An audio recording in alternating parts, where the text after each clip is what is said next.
Hello, everyone. Welcome to the video series on the Advanced Clean Fleets Regulation, uh, operational and budgetary impacts.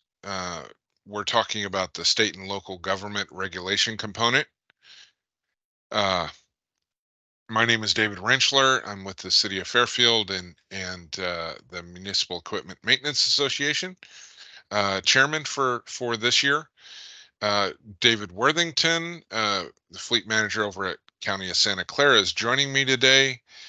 We would like to thank Sacramento Clean Cities Coalition for their help in putting this series on. So this is part 5 of a 5-part series. So today we're going to talk about compliance options for pathways, compliance strategies, funding resources, a cost savings example, talk about more information and the actual regulatory language and reference documentation.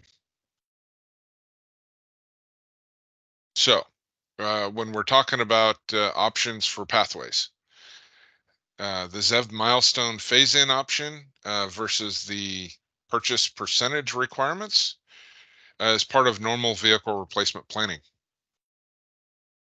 So with the phase-in option, it allows fleets to purchase the internal combustion engine vehicle replacements, provided the overall ZEV fleet percentage requirement is met each year. How is that advantageous? There's more time to purchase and get refueling infrastructure in place for certain groups and vehicle designs. The challenge for this is you have to manage 3 different groups of vehicle designs, and they have different compliance percentages on different dates. There's less flexibility due to overall percentage of your fleet requirements. And increasing fleet size in the early compliance years requires that you purchase ZEVs to maintain your percentage ratios. And then you cannot extend the life of your ICE vehicles due to the compliance percentage ratios. So the percentage requirements is part of your normal vehicle replacement planning. This allows you to, or your fleets to purchase ZEVs during your normal replacement cycle planning. So an advantage to that is you have more flexibility when ICE vehicles are replaced with ZEBs between January 1st of 2024 and December 31st of 2026, as 50% of your purchases need to be ZEVs. And you can extend the life of your ICE vehicle when you're waiting on ZEVs to be available or your refueling infrastructure to be in place. So management of individual groups of vehicles isn't necessary, so you don't have to keep track of those 3 different types. And your fleet size can be increased in the early years using a combination. So as long as you keep that 50% purchase ratio, you can increase the fleet size. So what are some challenges for this? You can't easily purchase the current EPA certified engine vehicles uh, prior to January 1st of 27. Some vehicles, uh, when replaced earlier with ZEVs because they have reached the end of their service, and 100% purchase requirement is in place from January 27 uh, and on. So if ZEV models are currently available to replace fleet vehicles, you can order the vehicles to coincide with charging station or hydrogen fuel station infrastructure to be in place to support them. Allows an equal number of vehicles to be ordered with an internal combustion engine, an ICE vehicle, because of the 50% ZEV purchase requirement from January 1st, 2024 through to the end of December 2026. ZEV models are currently available to replace a fleet vehicle, but the infrastructure will not be available for more than 3 years.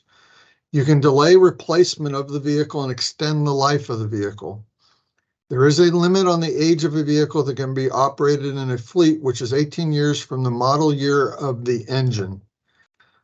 You can submit an infrastructure delay request for up to 2 years. ZEV models are currently available, but the replacement of a current vehicle cannot be delayed by 2 years, waiting for fueling infrastructure to be installed. You can match up a vehicle that can be replaced by a ZEV to meet the 50% purchase requirement up to December 31st, 2026.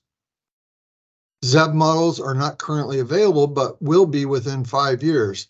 You can submit an exemption request to CARB for approval to purchase an ICE vehicle, but that requires a lot of documentation for CARB staff to review in order to approve your request.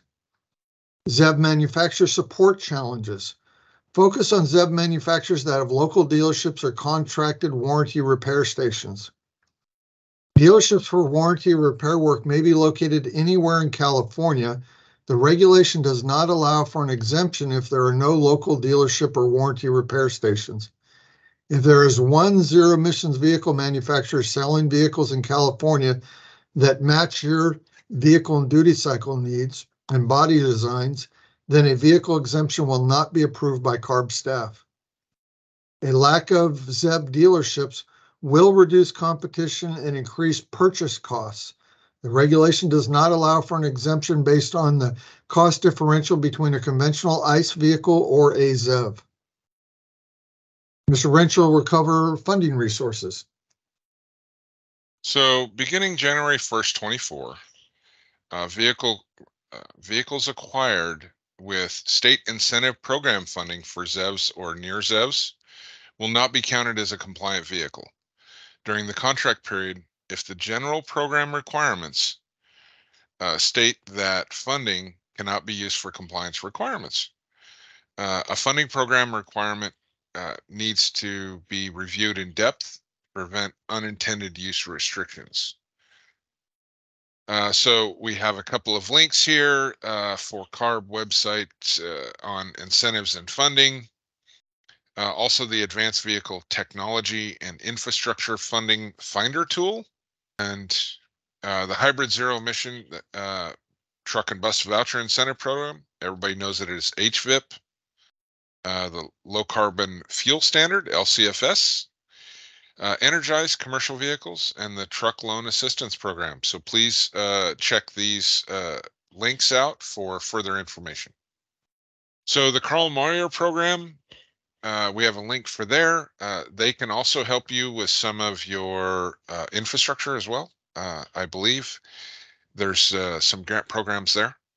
Low Carbon Transportation Investments Program, the Volkswagen Environmental Mitigation Trust, the Voucher Incentive Program, the VIP, and Community Air Protection Incentives for on-road heavy-duty vehicles. So this is an example of using one of these funding sources to help offset the costs of the transition to zero emissions vehicles. This program is through Pacific Gas and Electric, a utility provider in Northern California. It applies to battery electric vehicles, plug-in hybrid vehicles with a gross vehicle rating over 6,000 pounds. PG&E covers all costs up to the electrical meter. Rebates are available for approved charging stations, which they have on their website, and rebates for approved electric vehicles. The fleet pays for all infrastructure costs after the electrical meter. So this is not a program that pays 100% of the cost, but does cover a significant portion of your infrastructure and installation, as well as, again, rebates for charging stations and electric vehicles. 11 sites were considered for this program that meet PG&E's requirements. One site was removed from consideration due to the fact there was no additional infrastructure needed to the meter, and that was determined through site visits of the 11 sites with PG&E and contracted vendor staff. The 11 sites are for 46 charging ports, with 22 being DC fast charging station ports and 24 level 2 AC charging station ports. The funding is tied to a commitment to purchase battery electric vehicles and plug-in hybrid electric vehicles, and it's charging stations and the need to have them operational by the end of calendar year 2026. PG&E's commitment to each site is based on contract signatures being received as soon as possible. PG&E provides a contract. You need to review the contract, sign it, and return it within 30 days for PG&E to lock in the available infrastructure at that particular site for their installation work in supporting your transition to ZEVs. Without signing the contracts within 30 days, there's a potential for another program applicant to take up all existing grid capacity at individual locations or until contracts are signed. That also applies to just normal businesses that may be expanding or entering a certain local grid and requesting additional electricity to support their business operations. The total projected estimated costs for this example, PG&E would be covering $2.1 million worth of costs, which is 40% of the total project for the 11 sites. And our county would be covering the rest, which is estimated at $3.2 million. Again, it doesn't cover 100% of the transition, but it is a significant reduction in your cost by partnering with a utility provider and using one of the programs that they have available for the transition. All the information that we're presenting today is based on meetings with and workshops held by CARB staff over the last several years to make sure that you are up to date on the latest changes, FAQs, latest information being shared. Please sign up at the link shown on this slide to receive emails directly into your inbox related to this regulation or many more that are within the California Air Resources Board. So for the regulatory language and reference documentation, the actual website for the regulation can be found on the 3 different links here on this slide. Keeping in mind the 3 different versions, right? So you have the drayage, the state and local government agency fleet, and then the high priority and federal fleet. So we do want to say thank you to Clean Cities Coalitions and the fleet associations that help make this recording possible. So East Bay Clean Cities Coalition, the Sacramento Clean Cities Coalition, the Long Beach Clean Cities Coalition, the Silicon Valley Clean Cities Coalition, the Municipal Equipment Maintenance Association, MEMA, who has chapters in Southern California and Northern California, and also the National Association of Fleet Administrators, NAFA. We would like to thank all of these organizations. Please check out their websites, and thank you for tuning in to this series.